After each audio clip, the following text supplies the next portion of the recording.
Po, këto nuk janë orare, domethënë këta janë orare të parashikueshme, por nuk janë orare që i përkasin kësaj here për arsye sepse numri i kardinalëve është më i madh,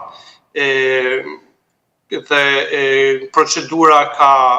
gjërat e veta sepse nuk fillohet direkt me votimin për arsye se kur janë mbyllur dy herë, kardinali Cantalamessa ka mbajtur një meditim, një refleksion para kardinalëve, pastaj janë zgjedhur ata që do të numërojnë votat, etj. Pra ka pas një procedurë para fillimit të votimit, qysh në momentin që janë mbyllur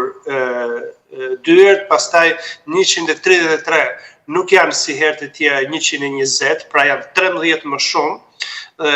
në votime dhe derisa është bërë gjithë procedura e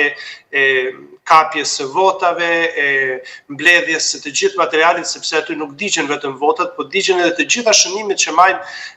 kardinalet në tavolinat e tyre, pra çdo gjë merret nga ajo kapel, nuk del asgjë, asnjë shënim, asnjë gjë. Dhe derisa janë marrë të gjitha, janë mbledhur, deri ka dashur kohën e vet. Pra ishte e pritshme kjo vonesë në një gjendje të re për sa i përket numrit të kardinalëve në konklav.